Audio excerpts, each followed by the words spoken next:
a bit of a more casual session today where, live streaming. I think we're on YouTube, LinkedIn, Facebook. We've also got webinar sessions. So you should be able to chat with us. If you have any questions, you can send a comment, or there should be also a chat that you can send depending on your platform. If I don't get it, I apologize. If you send a question over YouTube and we don't get it, we're using a third-party streaming platform. So so to get started, I mean, my name's John Baynham. I invited some of you here. You're also probably looking at my channel, but for those who don't know, if you happen to be a stranger, I'm an award-winning financial planner. I've been featured in the news quite a few times, and we're going to do some comparisons today, or chat about the housing market, and also like what does it take to be financially successful and buy a property. And then we're also going to run through some cost comparisons as well on renting versus buying. And there's going to be a bit of a focus on kind of first-time home buyers or new entrants into the market. So it's not necessarily someone who's already owned a property for 5 or 10 years and wants to upgrade. That's not really what this talk is comparing for, because there's a lot of variables there as well. We're going to be mostly chatting about, okay, maybe you're a renter currently, and what do you need to do to be successful to enter into the market. I'll also tell you a little bit about Monty. So Monty has bought and sold, or helped several of our clients buy and sell condos downtown Toronto for the most part. We've had some pretty good experiences with him. We had one, very interesting one. I mean, when we want one of our clients, anyway, this is actually a true story, contacted us and said, we want to buy a condo, and we know exactly what one you want, and we just need someone to write up the offer and submit it, and we're done. And so I contacted Monty, and then Monty found something wrong with the building and refused to put in the offer for them, and then spent like the next 4 months trying to find them something comparable, which was very difficult, including like sending letters to people who own similar condos throughout the city. Even though our clients, anyway, didn't really mind. Yeah, we don't take it lightly over here. Like, with a lot of buyers, and not that you mentioned the letter, I'm just going to quickly touch on that. With our buyer clients, we don't just wait until a property comes to the market. We're not just going to chill back and say, you know what, we're going to find something. Don't worry, something's going to come on MLS. We're going to go take a look at it, and we'll show it to you. No, we actually look for the opportunity. We reach out. We have a huge outreach to people in these specific areas that they want, whether it's a house or a condo. What they want, we want to reach out to them, because there are a lot of people that are sitting on the sideline that want to sell. So why not? Let's match it. I know it's cliche. They say we match buyers and sellers together. I know that's a bit of cliche, but that's what we do. We're matchmakers. Well, yeah. Well, what really impressed me anyway about that whole scenario was that it was a slam dunk case that we presented to you. They just wanted an offer. They knew which condo they were buying and everything. And you said no. There was an issue with it. And a lot of people would have just signed the paperwork and been done with it and taken their commission check. But you decided to go through this whole long journey of finding them the proper property in a right building that wasn't falling apart or whatever the issue was. I can't remember. It was a few years ago now. So it's funny you said it, because it feels like it just happened yesterday. That's really what it feels like. Great people. Love them all. Yeah. That was the one thing. So we've been working with Monty. Oh, yeah. So we've been working with Monty. I received the call and I was like, yeah, not happening. I'm not doing that. I want to be able to sleep and know I did something right. Mm-hmm, for sure. So that's Monty, and downtown Toronto, extremely knowledgeable about the different properties and what's going on for condos and whatnot. So that's just us. We've got a lot of experience working together, and clients have liked them. So he's put together a bit of a market update. We're also going to chat about, as I mentioned before, what does it take to rent or buy. So I think first off, if you're okay, I will chat about what does it actually take to buy properly and save for retirement, because I think that's a big question that people have for now. So when we're looking at buying or renting, it's not just about can you afford to pay for the house. It's also, how do you save for retirement? Like, what's your cash flow needs? How do you manage everything? because it's one thing to have mortgage payments and maintenance fees and all the other thing, but then you also need to save for retirement. So there's a few rules of thumb. Rules of thumb aren't necessarily the best to use because everybody's situation is pretty different. Just from doing this, I mean, I've built, I don't know, like 1,000 financial plans, and there's a lot of variables that go into it. No one's situation's, exactly perfect. And certain things like taxation can be wildly different from family to family or household to household. Maybe in one household, someone makes, $200,000 and someone else doesn't work. In another household, maybe each person makes $100,000 split among two people. And that actually has a wildly different impact on your cash flow because of the tax, how the taxes work. So it's not necessarily like how much gross income you have. It's also how much net income and then your cash flow and how do we piece all these things together. So as we go through these scenarios, what I want to say essentially is like, take it with a grain of salt. We just built some fake scenarios and they won't match up to the real world, but we wanted to give you some comparisons. So in terms of rules of thumb, you don't really want to be spending more than about a third of your income on your housing costs. And then one of the other things that people say when they ask me is kind of like, what does it take to be successful financially? Like, how do you save for retirement? How do you build up that nest egg? And I'll tell you that our most successful clients usually are saving between 20 to 50% of their income every single year just in investment and savings accounts.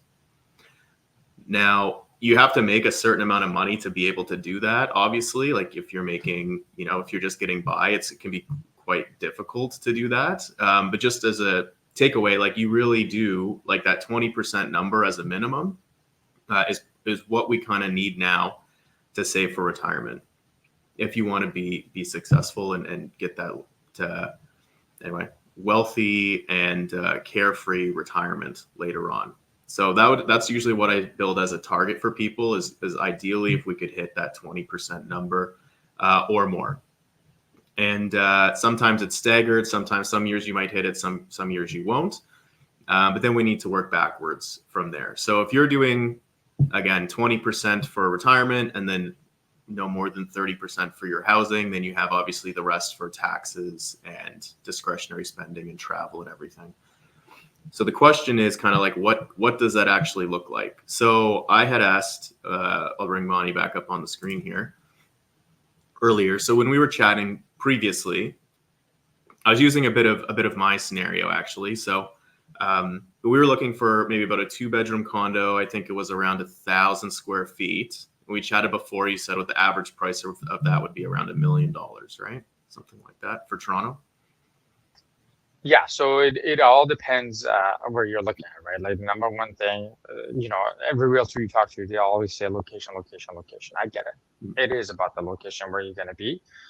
So about $1,000 per square foot, I would say is a good number to look at as a general rule.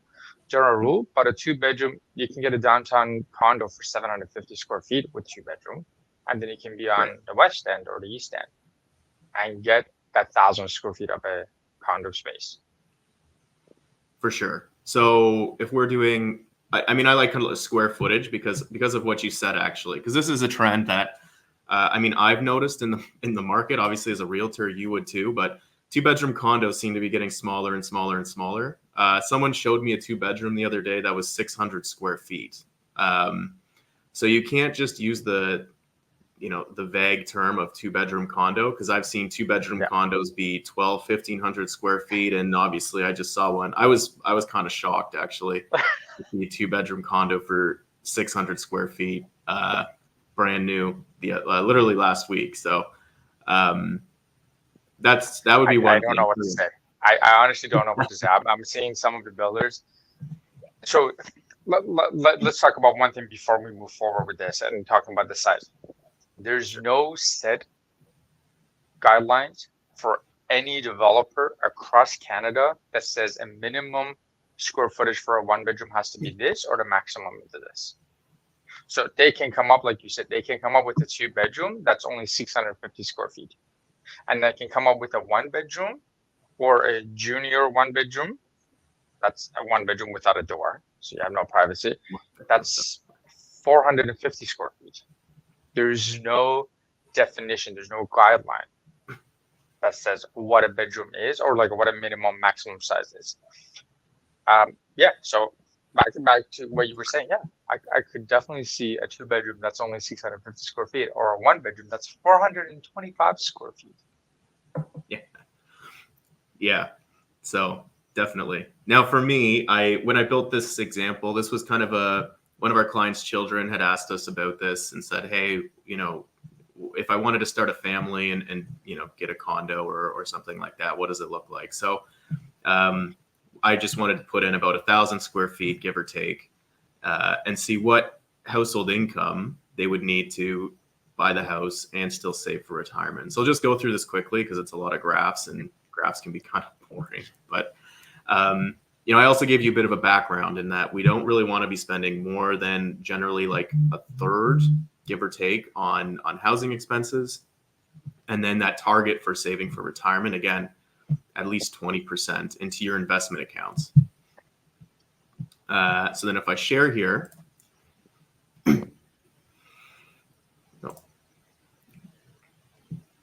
so I don't know how easy this is to read as well, so I'm just going to go up. But the dark blue graph, that dark blue line, is somebody that's renting.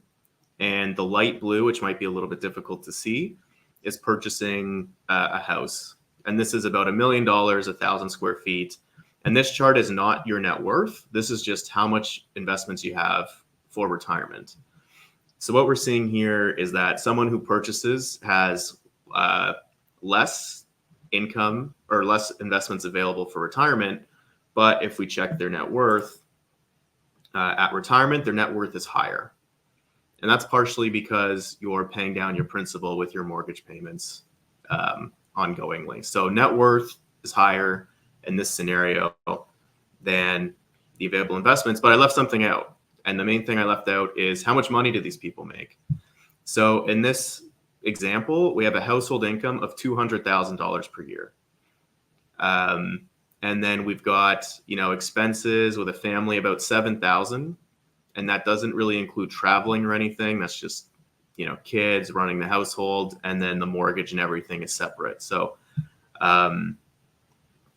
that's kind of what it takes, 200,000. And now I've built some other scenarios here as well. So if we add, and now the couple only makes $100,000, you can't afford that $1 million condo at all. You're essentially bankrupt. This red line here is all of your debt that's piling up throughout your lifetime and into retirement on a 2-bedroom. At 120,000, you're still at massive deficits every single year. You basically can't afford to live. At 150, I think it gets a little bit better. Once you pay off your mortgage, you can accumulate a little bit of savings. At 175, you are able to accumulate maybe like a little bit of savings, but you probably have to reduce your retirement income or budget. So really, if you're looking at that $1 million condo downtown Toronto right now with today's interest rates, we want to see you making pretty close to 200,000. Now, this will fluctuate a little bit, like I said, depending on the income mix of your household. Like if 2 of you make 100,000 versus 1 person making 200,000, that actually is going to change the results a little bit. But I just really wanted to highlight like what kind of income do you need for that maybe family-sized $1 million condo, and really we're seeing, around that 200,000 mark. And then I also want to put in, like you could probably buy that condo with less than 200,000 of income. Monty could chime in here, but you want to be careful on, are you actually able to save for retirement as well? And that's kind of what I wanted to show here with this example, is what is it going to take for you, not just to buy the house, but also to save for retirement? Because that's something that just anecdotally, I've been seeing a lot over the last few years. It's just people are sometimes buying homes where the mortgage payment, like in a couple in a household, we've actually seen multiple examples where people have come to us and said, hey, our mortgage payment plus property taxes and everything is actually more than one person's income. We had a situation where one person made like 70,000 per year. and one person was making 40, 50,000, and the mortgage payments was actually more than the take-home pay of the $70,000 earner. It was like mind blowing, like how are you guys going to survive? You definitely cannot save anything for retirement. So you want to make sure that you have both a place to live, but also something to generate income, because you run into a situation in retirement. If all of your money goes to the mortgage, obviously that, great, you have a place, but how are you going to afford to eat? Right? You're going to end up just selling that asset in order to try to find a place in order to fund your retirement later on. So, John, to that point, something that I'm going to have my brothers and sisters in the lending department, I'm going to have their backs in this. A lot of times we have buyers that come to us and clients come up to us and say, my mortgage broker can't do this. My mortgage broker can't. I'm like, why not? Well, they're saying the income is too low, or this is that. What they don't realize is the mortgage brokers got your back. They've got your back. They got a formula that they plug in the numbers to see if you're going to be maxed out on your purchase price and your monthly payments, or you're not going to be that. They're not financial planners like you that you will go through the whole thing. I'm looking at the graphs that you've done, and I'm like, wow, that's just blowing my mind away. But yeah, a lot of times people just get upset because they want to spend more than 30% of their income. They want to spend more than 50, 60% of their income to just be able to say, I own a house. And like you said, don't. I'd rather you not buy at this point when you're putting 60% of your income towards your house and then carrying costs of your house than owning a house. Like I'd rather you guys be smart about it. For sure. And then in that example too, actually, I think I forgot to mention that I was actually using about my rent, and I have rent control as well. And that's something else that's a huge part of the equation, right? Like if you have rent control, you're kind of ripping off the system, right? Like you're paying below market rent for the most part.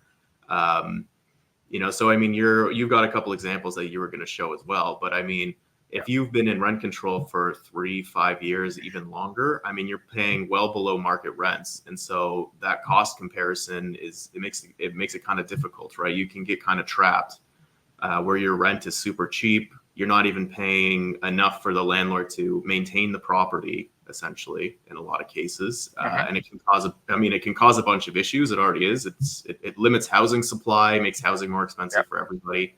But in terms of your personal finances, that's something else to take into account as well, is that you might not be paying the market rent, right? Like that 1,000 square foot condo is going to rent for,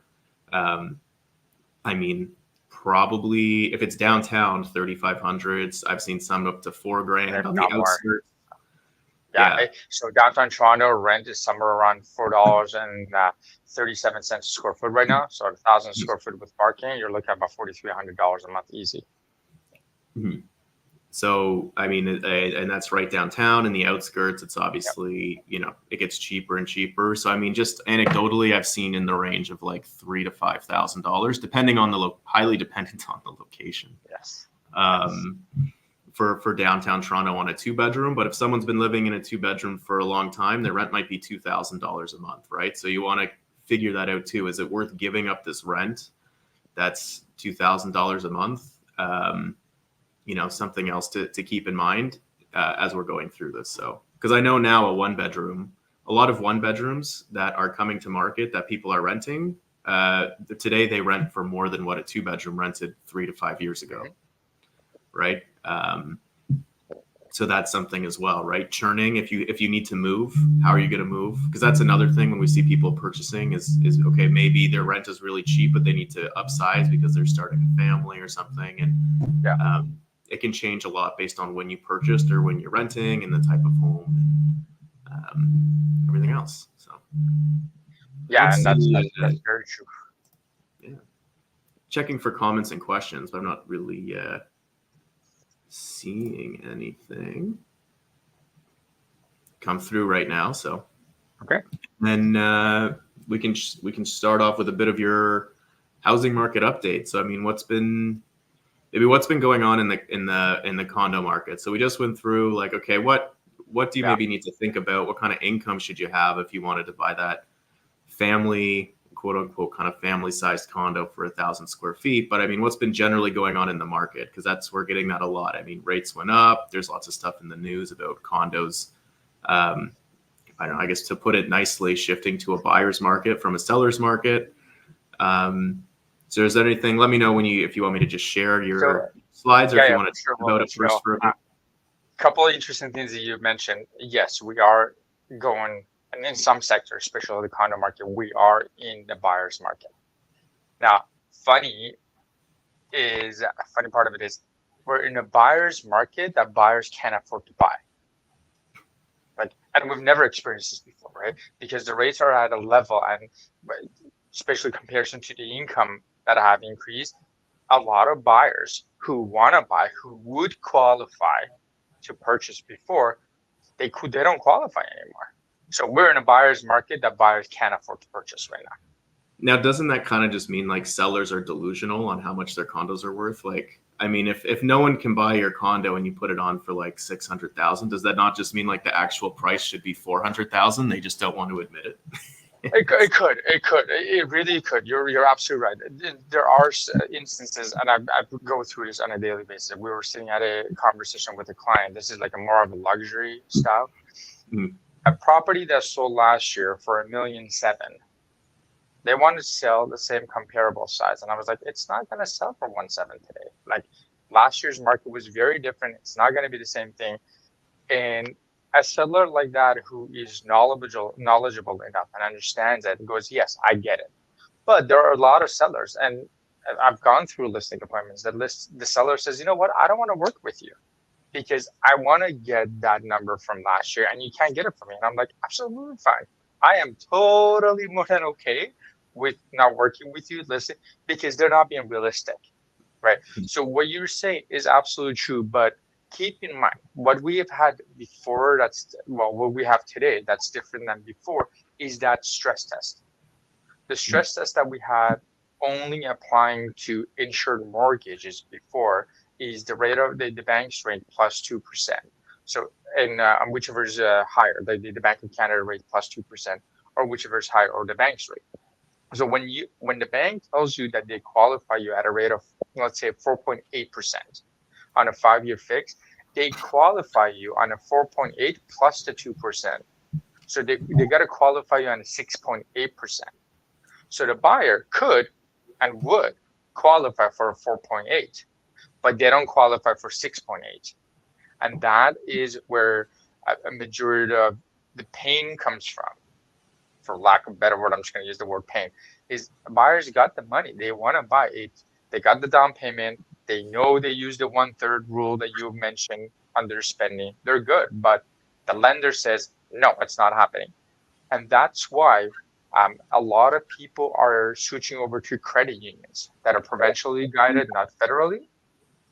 And they don't, under credit unions, majority don't fall under the plus 2% qualification rate.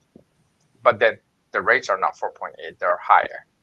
Right. So there's kind of like a catch, whichever way you want to go.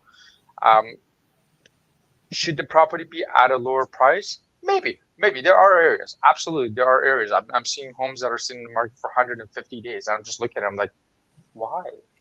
Why are you doing this to your own property? Like, you are the only buyer for your own property. You as the seller are the only buyer for your own property who's willing to pay that money. Yeah. 150 days is a long time. It's too, and this is like a vacant property, or it's an owner occupied property. And I'm like, why are you doing this to yourself? Like, if you were the buyer, and I always talk to the sellers, I'm like, Mr. and Mrs. Seller, if you were the buyer and this house was going to sell for this and you wanted to buy, and this is the price that they have, would you pay for it? 80% to 85% of the times, they'll say no. 10% will say yes, just because their ego is speaking, and they're not going to like me about saying this. But then there's the rest, the 5% that's left, they're just not knowledgeable enough of what's going on with the market. The realtor came in, didn't know what the number is, and said, hey, what do you want me to list it for? And the seller's like, well, my neighbor sold for this, or X amount of dollars, I'm going to get X. But they're not looking at what's actually going on with the market. It's the same thing with condos. If you look closely, there's a lot of condos that are relisting for a different price. There was an instance that I was looking at. They had it at $499 with an offer date. They ended up not getting an offer, which is, I don't think it's the best move right now in the condo market, especially downtown Toronto. They didn't get it. They pushed it. They changed the price. They canceled the listing. They relisted it at $650,000. And I'm just sitting there and thinking, wow, you were hoping to get $150,000 over what you had listed to get a bully offer on that? Not gonna happen. That's the beast. That's the nature of the market. It's just not gonna happen.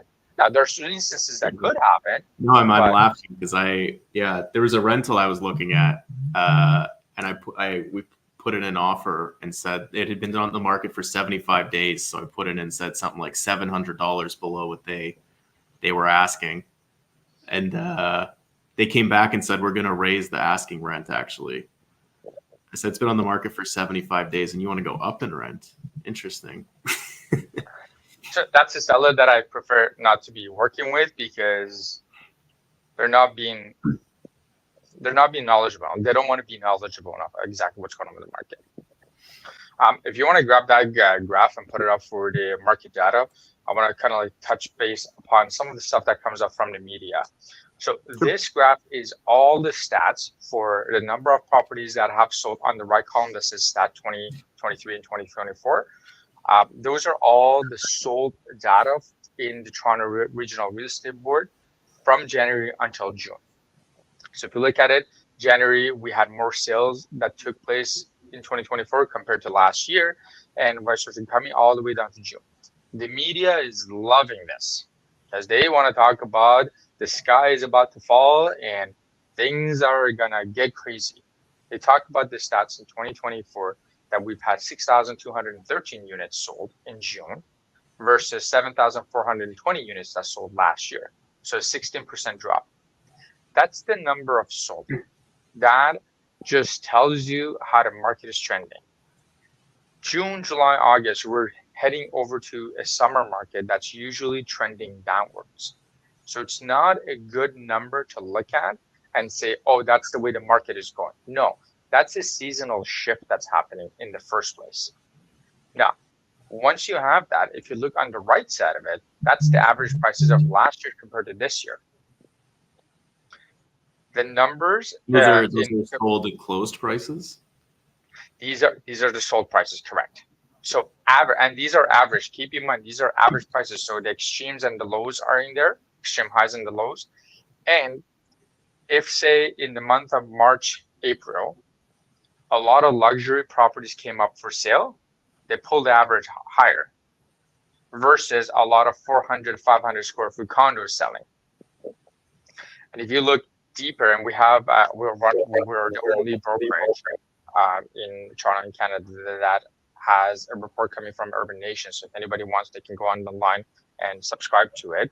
When we look at the info in detail, it speaks completely different than what the average is, like exactly where we're at, where we're not at. If you want to scroll down, I'm going to show something very, very interesting because I know everybody keeps talking about the condo market crashing today. Is it this January, February, March? You got it. So January, February, March, April, May, June. These are the numbers from the Toronto Regional Real Estate Board. And they broke it down into detached properties, semi-detached properties, townhomes, and condo apartments. Now, if you look at the number of February compared to January, every single sector had an increase. Condo market had an increase of 1.96%. March to February, condo market went up by 0.68%. From April to March, there was a 4% increase. Again, these are average prices. They're not specific unit like 1 bedroom, 2 bedroom. This is all of GTA and Hamilton, all that. What's that? The averages, yeah. Correct. It's average. And then May to April, we had an increase of 0.38%. And then June to May, we had a drop of 0.4%. From January, that's somewhat normal, right? The spring market's usually hotter than obviously the dead of January, right? So yeah. Thank you. That's exactly it, right? Because spring market is hot, the numbers in February, March starting to go up. It went from 681-ish to 695 to 700, 730-ish, 728, 730, and then you came back to 727. Now, from January until June, the condo market prices on average have actually increased by over 6%. Our sales went down by 16% compared to last year, but our numbers in January to June are increasing. Which way is the market heading? Is it like crashing, or is the market actually increasing? So what would you say? Because I mean, you mentioned this includes all of the, I guess, GTA. I mean, you mentioned Hamilton, I think, as well, right? So what about a little bit more local, maybe like closer to Toronto? Is that like, are you saying like recoveries in Hamilton, but Toronto tanking, or what's the? So the Toronto numbers have on Toronto, right? Yeah, Toronto, especially Toronto downtown condo market, has stayed very, very flat within the target, or like within the two lines. If you imagine around like the extremes of, oh my God, it's skyrocketing or it's falling off the cliff, we're right in the middle of it. Over a 12-month span, the condo market prices have come down 1.2%, which is nothing. Like out of $680,000 or $727,000 June, they came down $7,000 compared to last year. So the number of sales have dropped, but the actual average price has held. Like the sale price is not just average. The sale prices for condos have kept very steady compared to last year. We've had the least amount of drop in the condo market compared to all the sectors. Mm-hmm. I don't know if you have any comments or questions so far. I'm not seeing any comments, but some of them won't show up as well because I think this is multi-platform. A multi-platform. That's how we do it. We got it everywhere. And then, so I guess there's this thing where, you know, you have a massive decrease in the actual number of sold units, and condo owners or a lot of the sellers don't want to list at an attractive price right now, based on what people can get from financing and things like that. Mm-hmm. I mean, you didn't include any stats here, but what about rentals? Because I noticed that we've also been kind of stagnant on rental prices, and you know, maybe it's that people can't afford $4,300 for a 2-bedroom condo for rent, right? There's probably some sort of cap. And then, I mean, the way I kind of see it, potentially in general, right, is that, I mean, if your rent is less, because we've had this for a few of our clients. Some of our clients are investors as well, and in some of their properties, they would actually earn more money if they put the money in a high interest savings account than what they would get from the rents on their properties. That was kind of a phenomenon that sort of happened. And when we were looking at that a couple of years ago, it's kind of like, well, either prices have to come down or rents have to go up a lot, because you shouldn't, you know, it doesn't, there's no justification for owning a property at that point. It's like you have to deal with the landlord tenant board. You've got all these risks of the price appreciation or depreciation. You're dealing with tenants. You should be compensated more than a high interest savings account for that property. So really at that point, we were kind of saying, hey, either rents have to come up to justify better, you know, you should be getting better returns than a high interest savings account, or property prices have to come down to justify the rent. So maybe what's happening in terms of that rental market? Because I mean, I mentioned earlier, I've been seeing some properties sitting for rent in the middle of a housing crisis for 75 days. So obviously there's something there, because there's no stress test for rentals, right? Yes, keep in mind, a lot of those that are sitting, what you mentioned, and you kind of like touched upon it and like went away from it, is the landlord tenant board. A lot of landlords are worried about what kind of a tenant they're going to get. Now, keep in mind, we have hundreds and thousands of units that are rental in the city of Toronto. And I'm not even looking at the suburb. I'm like literally just looking at the 416 area, right? There are a lot of units that are rented out. You only hear about the bad ones. You never hear about the good ones, right? So it's kind of like, how many bad apples are actually there?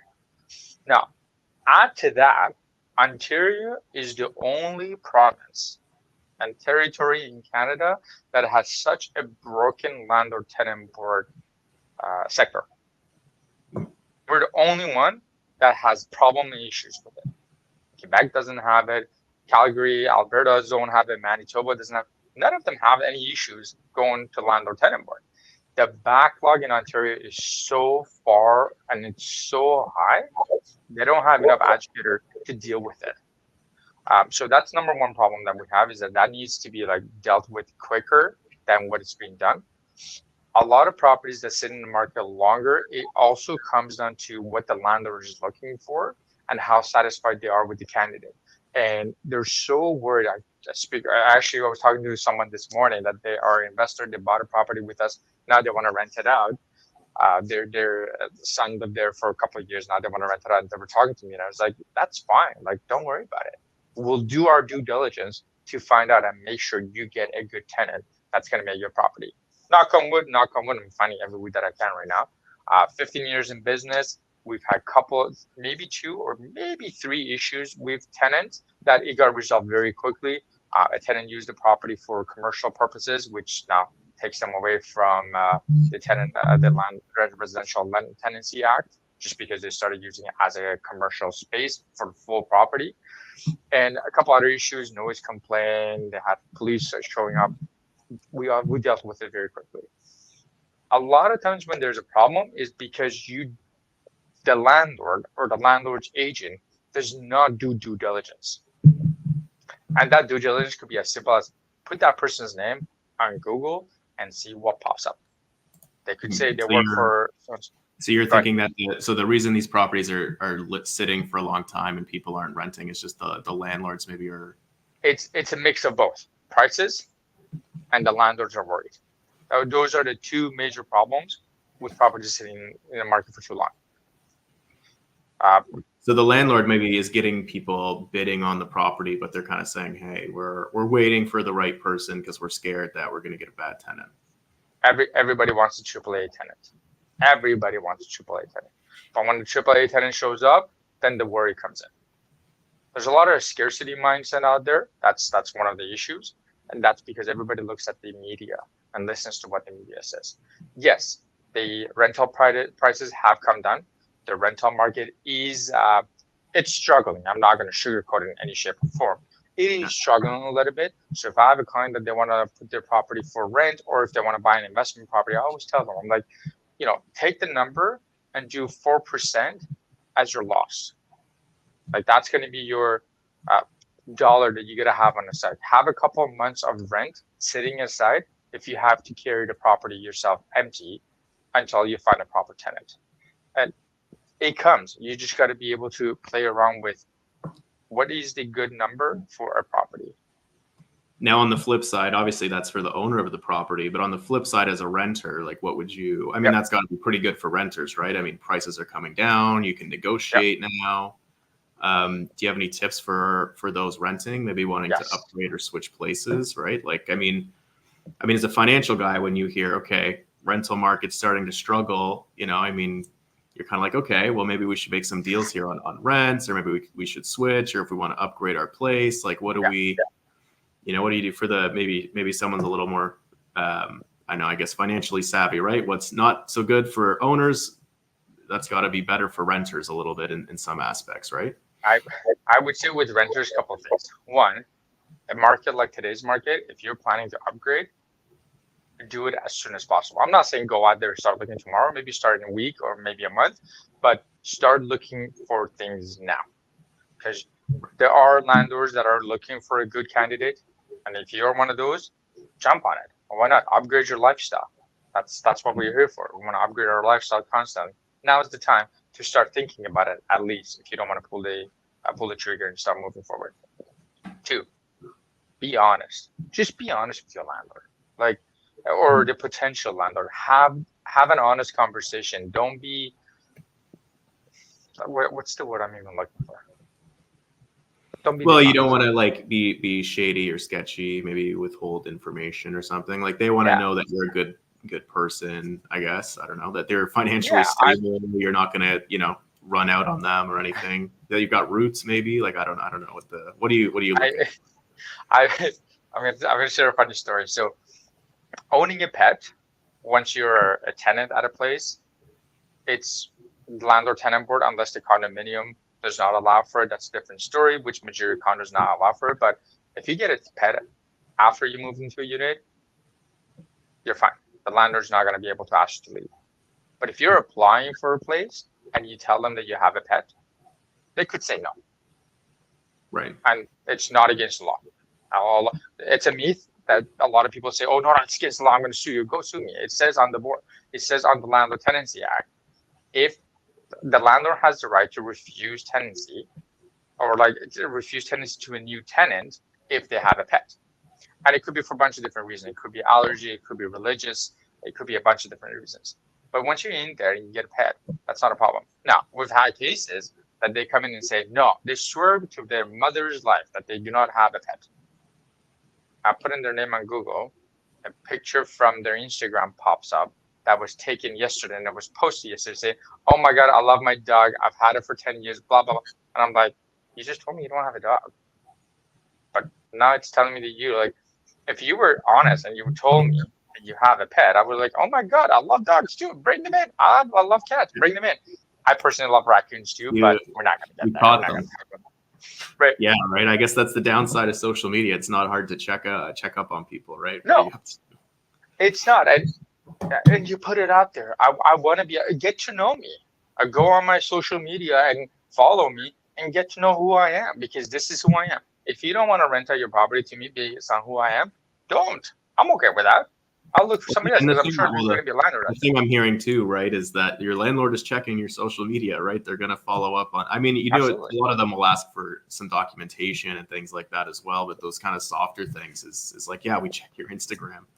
Maybe that's because you're the realtor working for the owner, but I mean, I'm sure the landlord might try to do something similar, right? Or are they asking for those things like, hey, give me your LinkedIn to prove that you actually have a job, or give me your Instagram to see. I haven't had that situation. I personally haven't had that situation that a landlord says, hey, look for these. We usually do like an intro where, you know, we know it's a good candidate and we accept the offer on a condition of like doing our due diligence. We set up an interview, right? Because don't forget, it's not just the landlord that could have a problem with the tenant. It could be the tenant that has a problem with the landlord. If something needs to be fixed and your landlord's not paying attention to it, or is not going to be taking their time, they're going to take their time and they're not going to come immediately and deal with the issue. You don't want to be their tenant. They're not going to take care of their property. Why would you want to live in a place like that, right? For sure. The third thing that's the most important. Go ahead.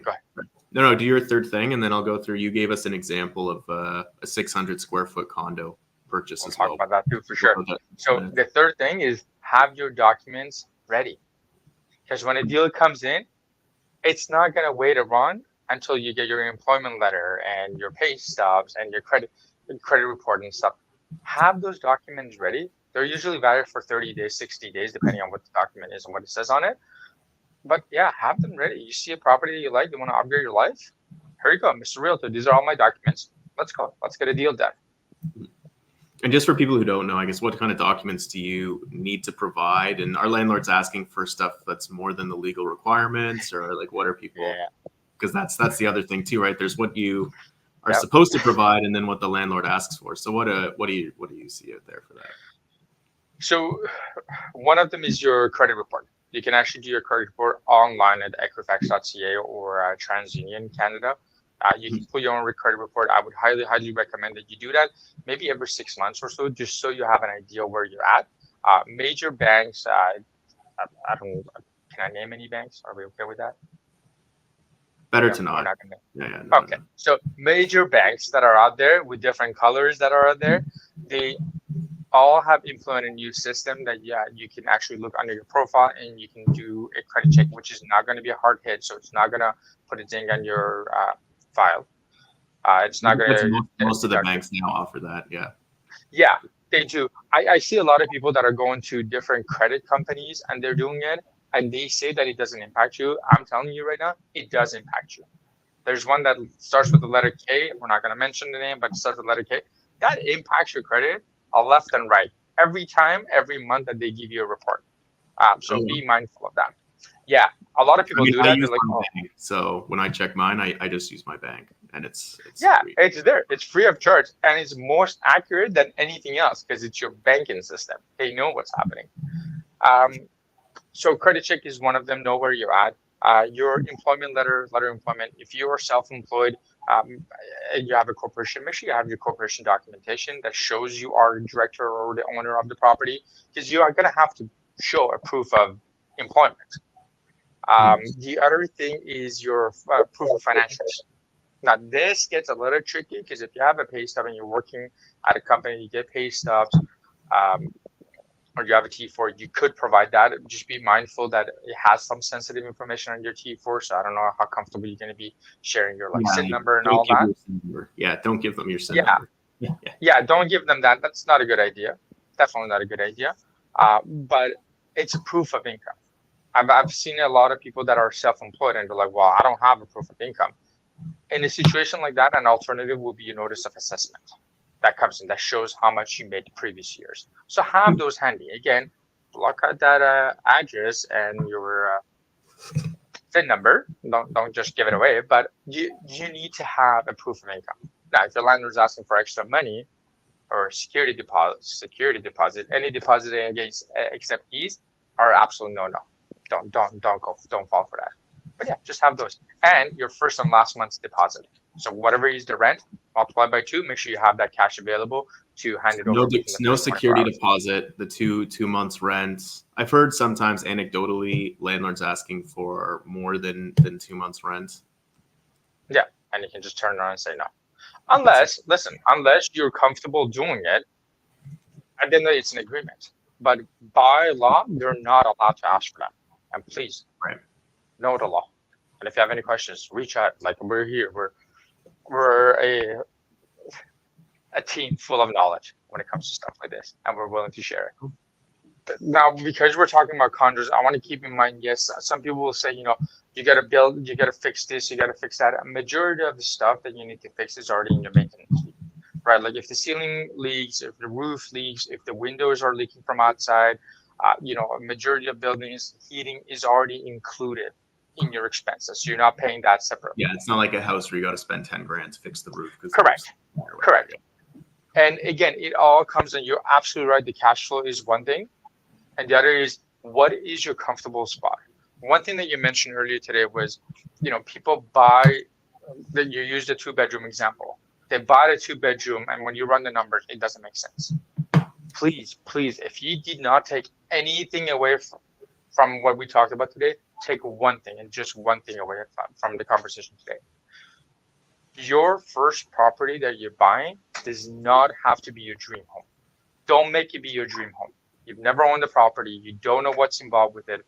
Start somewhere if you want to buy. If you want to rent. Like, I'm absolutely not biased one way or another. I'm here to educate you, and I'm here to assist you with what you guys want to do. And I got the team behind me to help you out with it. But if you are in the market to buy, stop looking for that massive home. Stop looking for that luxurious home to be your first one. Start with a smaller one that you can live comfortably, and then upgrade gradually and move forward. Well, yeah, I mean that's a really good tip. I think in terms of your overall financial situation, if there was one thing that we would say is like buying the house you live in is not your retirement plan.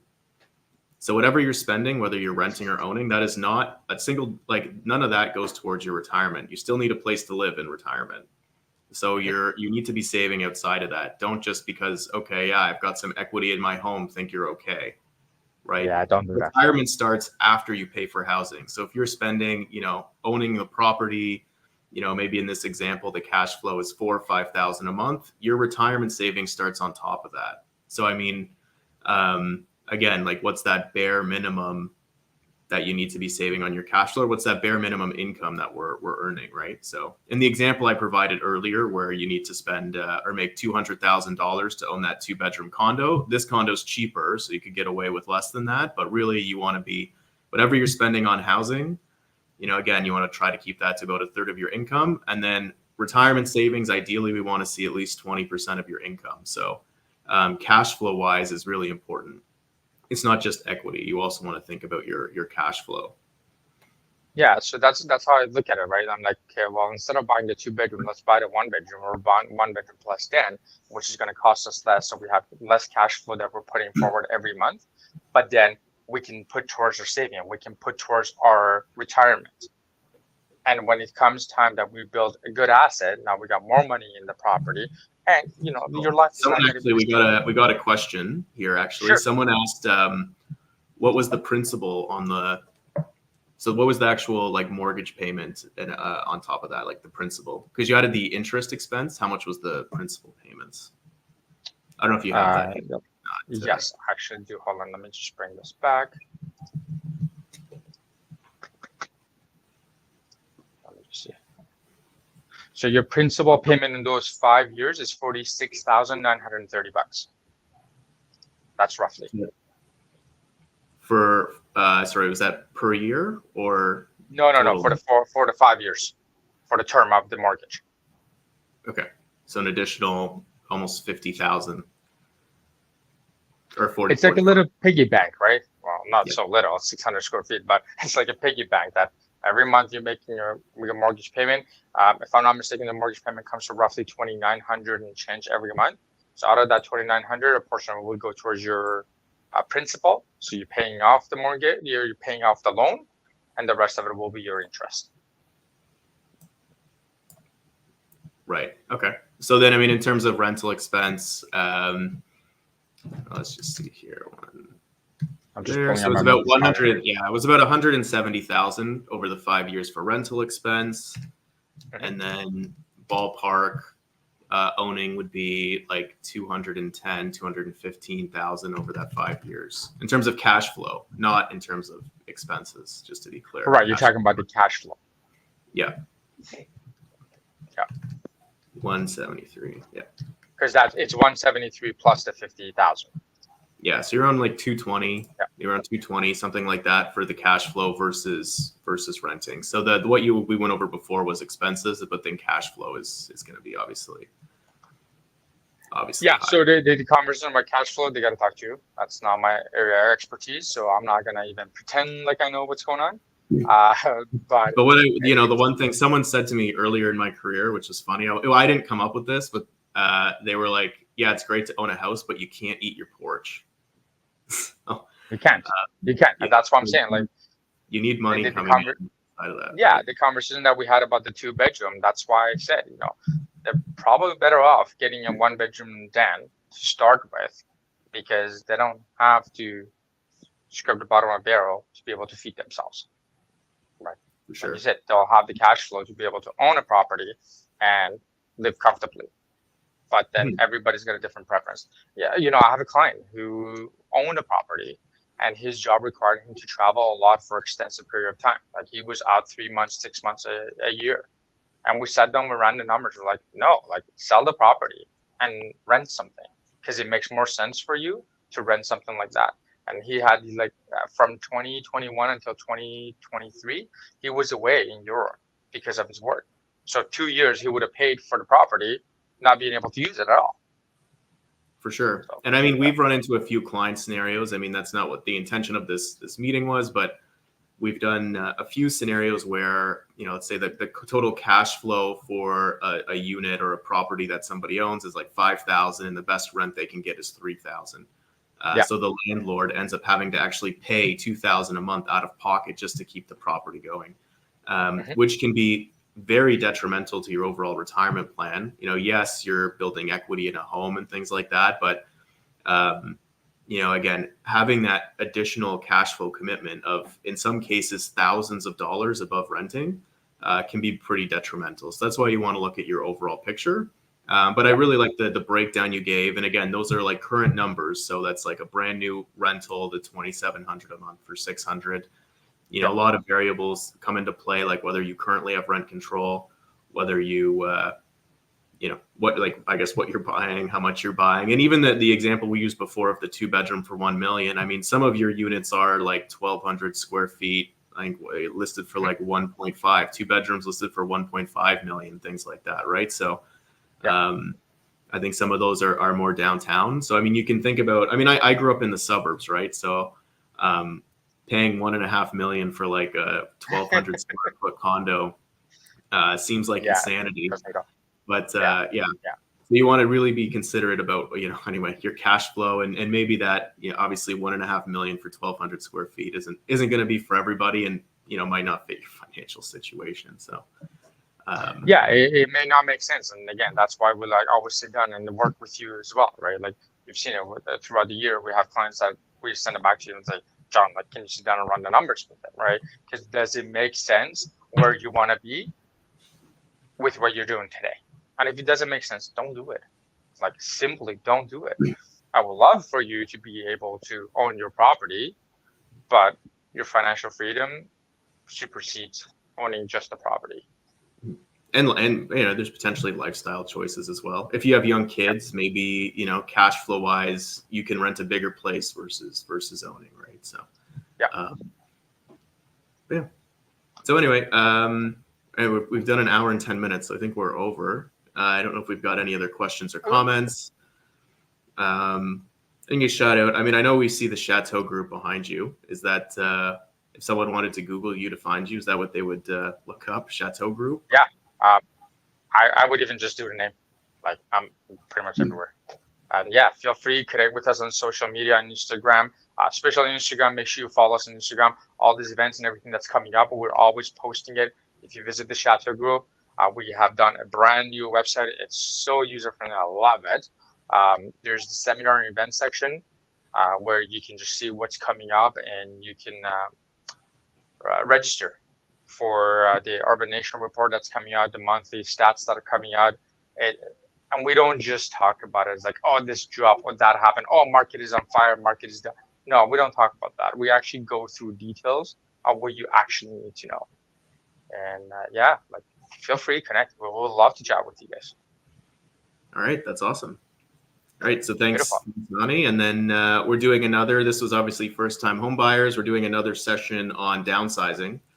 So kind of the other end of the spectrum, or now we're here. We're talking about building from scratch, and next I'm going to be doing a session on what to do, how to think about downsizing in retirement. So that'll be next week. If anyone wants to tune into that, feel free to send me a message. I can send you the registration link. Thanks again, Monty, for taking the day. Thank you. An hour and 15 minutes of your day to chat with everybody on our socials. So anytime, man, anytime. Anybody needs it, I love this. I love it because I can educate the consumer.